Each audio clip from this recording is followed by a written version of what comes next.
Shalom, salam berkat dari kami untuk pendengar sekalian.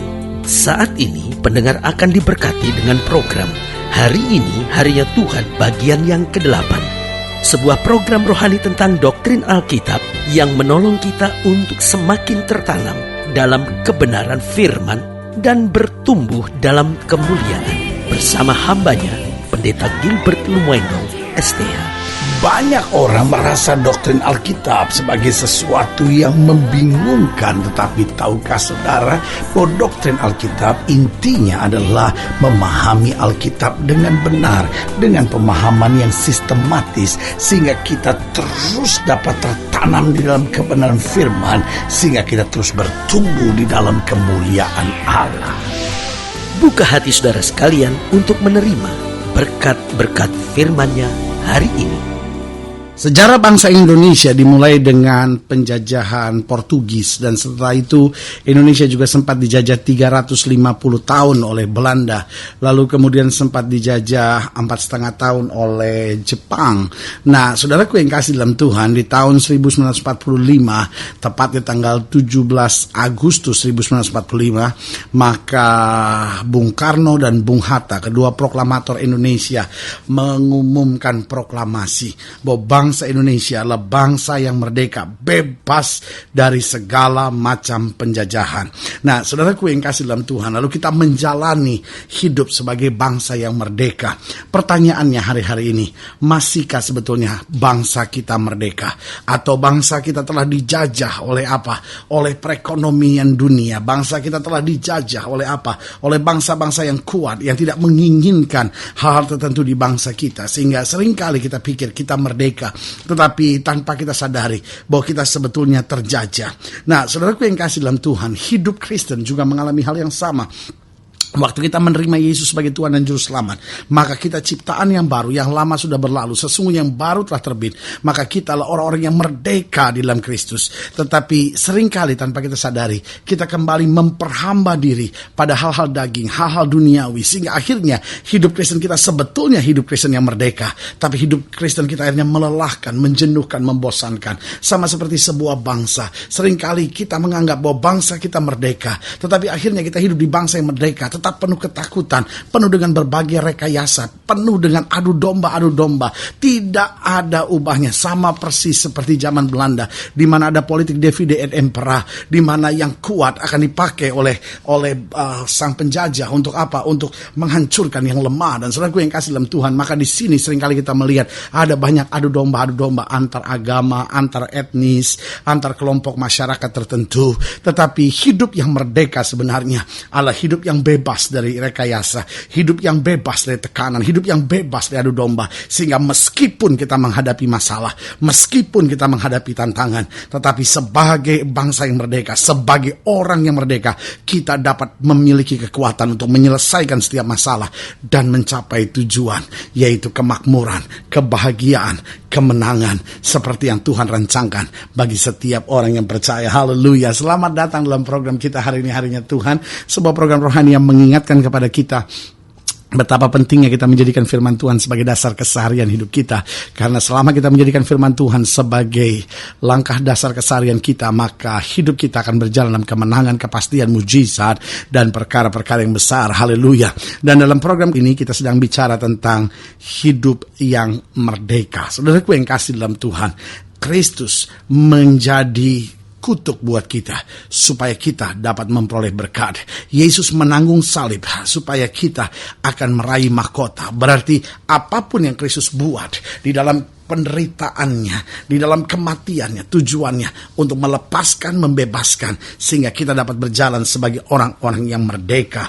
Nah, di dalam Galatia pasal 5, Galatia pasal 5 dari ayat yang pertama, itu akan saya pelajari hari ini, dan itu yang saya akan bagikan buat setiap saudara pada program ini. Galatia pasal 5 ayat yang pertama sampai ayatnya yang ke-15, demikian firman Tuhan. Supaya kita sungguh-sungguh merdeka. Nah, ini persoalannya. Kalimat ini menarik, supaya kita sungguh-sungguh merdeka. Jadi ada orang yang dia pikir dia merdeka, dia rasa dia merdeka, tapi sebenarnya dia sedang alami ikatan. Nah, Paulus sedang ingatkan kepada jemaat di Galatia, supaya kita sungguh-sungguh merdeka. Kristus telah memerdekakan kita. Karena itu berdirilah teguh dan jangan mau lagi dikenakan kuk perhambaan. Sesungguhnya aku Paulus berkata kepadamu, jikalau kamu menyunatkan dirimu, Kristus sama sekali tidak akan berguna bagimu. Sekali lagi aku katakan kepada setiap orang yang menyunatkan dirinya, bahwa ia wajib melakukan seluruh hukum Taurat. Kamu lepas dari Kristus jikalau kamu mengharapkan kebenaran oleh hukum Taurat. Kamu hidup di luar kasih karunia. Sebab oleh roh dan karena iman kita menantikan kebenaran yang kita harapkan. Sebab bagi orang-orang yang ada di dalam Kristus Yesus, hal bersunat atau tidak bersunat tidak mempunyai sesuatu arti, hanya iman yang bekerja oleh kasih. Dahulu kamu berlomba dengan baik. Siapakah yang menghalang-halangi kamu sehingga kamu tidak menuruti kebenaran lagi? Ajakan itu tidak menurutinya lagi bukan datang dari Dia yang memanggil kamu. Sedikit lagi, kata Paulus, sudah menghamirkan seluruh adonan. Dalam Tuhan aku yakin tentang kamu, bahwa kamu tidak mempunyai pendirian lain daripada pendirian ini. Tetapi barang siapa yang mengacaukan kamu, ia akan menanggung hukumannya, siapapun juga dia. Dan lagi aku ini, saudara-saudara, jikalau aku masih memberitakan sunat, mengapakah aku masih dianiaya juga? Sebab kalau demikian, salib bukan batu sandungan lagi. Baiklah mereka yang menghasut kamu itu mengebirikan saja dirinya. Saudara-saudara, memang kamu telah dipanggil untuk merdeka. Tetapi janganlah kamu mempergunakan kemerdekaan itu sebagai kesempatan untuk kehidupan dalam dosa, melainkan layanilah seorang kan yang lain oleh kasih. Sebab seluruh hukum Taurat tercakup dalam satu firman ini, yaitu kasihlah sesamamu manusia seperti dirimu sendiri. Tetapi jikalau kamu saling menggigit dan saling menelan, awaslah supaya kamu jangan saling membinasakan. Nah, dari sini Alkitab sedang mau menggambarkan bahwa hidup yang merdeka bukan sekedar apa yang saya rasa, bukan sekedar apa yang saya percaya, tapi hidup yang merdeka akan nampak jelas dalam kehidupan kita sehari-hari. Jadi Paulus mau jelaskan bahwa kamu bisa saja berpikir kamu merdeka, tapi kenyataannya dari apa yang sementara ini kau perbuat, apa yang sementara ini kau jalani, kau hanyalah orang-orang yang terikat, kau hanyalah orang-orang yang tidak merdeka, orang-orang yang terbelenggu dan tidak sadar bahwa dia terbelenggu. Nah, saudaraku yang kasih dalam Tuhan, dunia hari-hari ini penuh dengan orang-orang yang terbelenggu tapi tidak sadar. Dia terbelenggu dengan narkoba tapi dia nggak sadar. Dia terbelenggu dengan dukun, dia nggak sadar. Dia terbelenggu dengan keserakahan, dia terbelenggu dengan iri hati, dia terbelenggu dengan kebencian, kedendaman, kepahitan. Dia terbelenggu dengan berbagai trauma dalam hidupnya dan dia nggak sadar. Itu sebabnya dia akhirnya mulai punya kecenderungan-kecenderungan seperti homoseks. Dia mulai punya kecenderungan-kecenderungan seperti lesbian. Lalu dia pikir, lo itu memang saya gitu. Lalu dia berjuang supaya keberadaannya sebagai lesbian, keberadaannya sebagai homoseks, keberadaannya sebagai banci bisa diterima oleh orang. Saudaraku yang kasih dalam Tuhan, sebagai hamba Allah saya mau ingatkan, meskipun semua orang menerima keberadaan saudara, itu tetap tidak pernah menyelesaikan masalah saudara. Karena sebetulnya di dalam hidup saudara ada ikatan. Dan saudaraku yang kasih dalam Tuhan, Yesus sangat mengasihi saudara. Orang mungkin boleh look down to you, orang boleh aja memandang rendah saudara karena kekurangan saudara, karena mungkin keadaan yang aneh dalam diri saudara sebagai seorang lesbian, sebagai orang homoseks, atau sebagai seorang banci. Tapi hari ini saya mau beritahu, Yesus memanggil saudara dan berkata, mari hai kamu yang letih lesu dan berbeban berat, aku akan beri kelegaan kepadamu. Persoalannya ada ikatan-ikatan yang membelenggu. Nah, hidup Kristen adalah hidup yang dimerdekakan dari belenggu. Nah, apa dampaknya waktu hidup kita merdeka? Yang pertama, kita akan hidup dalam ucapan syukur.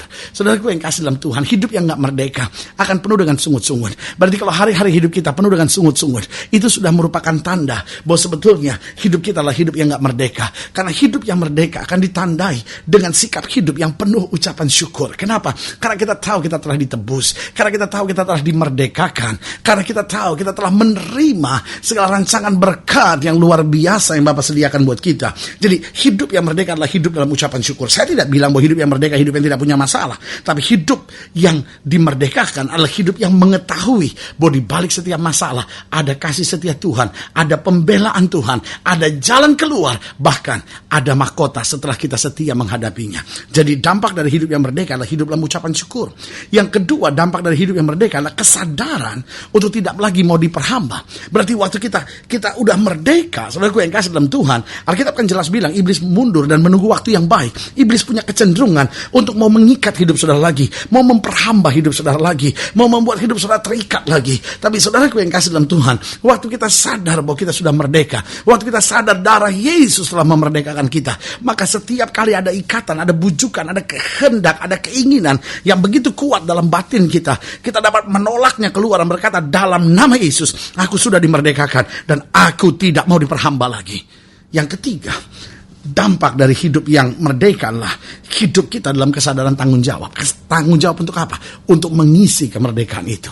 Kalau kita sebut bangsa kita adalah bangsa yang merdeka, maka saudaraku yang kasih dalam Tuhan, yang harus kita pahami adalah berarti kita harus isi kemerdekaan itu. Kemerdekaan bukan hanya kita turun ke jalan lalu bersorak-sorak, menari-nari di jalan dan berkata kita sudah merdeka, kita sudah merdeka. Itu baik, kita merdeka itu sebuah hal yang sangat luar biasa. Tetapi saudaraku yang kasih dalam Tuhan, ini yang seringkali dilupakan di bangsa ini. Orang seringkali tidak mengisi kemerdekaan, tetapi orang sedang memperkaya diri di tengah kemerdekaan.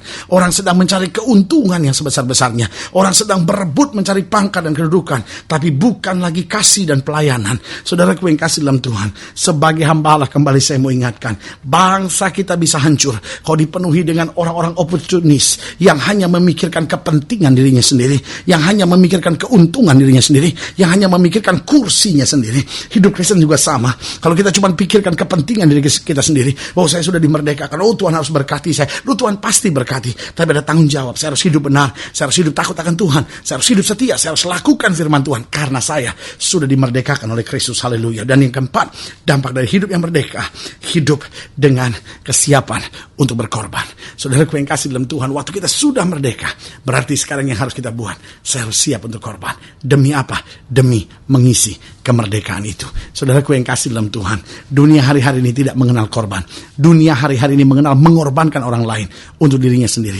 Tetapi sebagai orang percaya, kita berani rela berkorban demi kebahagiaan rumah tangga. Sudahlah, saya sebagai istri akan mengalah. Sudahlah, demi kebahagiaan rumah tangga, saya sebagai suami harus berani mengalah. Demi kebahagiaan rumah tangga, seorang suami harus bekerja keras, seorang istri harus bekerja keras. Demi masa depan, seorang anak muda harus sungguh-sungguh dengan Tuhan, harus menghadapi perjuangan. Kadang-kala keringat mengalir, kadang-kala air mata mengalir. Ambil tisu, ambil sapu tangan, hapus air mata saudara, hapus keringat saudara, berjalan kembali bersama Tuhan. Ingat, bersama Yesus kita cakap menanggung segala perkara. Haleluya. Saudaraku yang kasih dalam Tuhan, jika saudara ingin nilai lebih jauh, hubungi kami melalui telepon, hubungi kami melalui surat, kunjungi website kami, karena kami ada untuk membawa Bapak Ibu saudara senantiasa lebih dekat pada Tuhan dan mengalami kasih kuasa mujizat yang luar biasa. Haleluya. Melalui program ini secara khusus juga saya mau berdoa untuk setiap saudara yang sakit, setiap saudara yang berbeban berat, karena saya percaya bahwa bagi Allah tidak ada perkara yang mustahil. Saudara ingin didoakan secara khusus, boleh taruh tangan kanan saudara di dada, dan kita doa. Bapa, dalam nama Yesus, hamba doa buat yang sakit, hamba doa buat yang berbeban berat, karena hamba percaya bahwa bagi Allah tidak ada perkara yang mustahil. Bapa, hamba berdoa di dalam nama Yesus, mereka yang mungkin sedang sakit, mereka yang mungkin sedang terikat, mereka yang rumah tangganya sedang terikat, mereka yang masa mudanya sedang terikat, goncang sedang terjadi dalam kehidupannya. Bapa, hamba berdoa di dalam nama Yesus, Tuhan jamah, Tuhan bangkitkan iman mereka, bawa mereka pada pengalaman mujizat untuk melihat kemuliaan Tuhan dinyatakan, sehingga mulai hari ini hidup kami penuh dengan syukur. Oh, kami tidak mau lagi diperhamba, kami sadarkan tanggung jawab dan kami siap untuk berkorban demi kasih dan kemuliaan Tuhan. Di dalam nama Yesus kami berdoa. Haleluya. Amin. Saudara gue yang kasih dalam Tuhan, kita sudah berdoa. Ingat, Allah tidak pernah lalai menepati janjinya. Inilah saatnya buat kita untuk bangkit bersemangat, bersuka cita dalam menghadapi segala perkara, karena kita tahu di dalam Kristus kita lebih daripada orang-orang yang menang. Doa saya menyertai saudara. Sampai berjumpa pada program berikut, dan jangan lupa jadikan hari ini harinya Tuhan. Haleluya.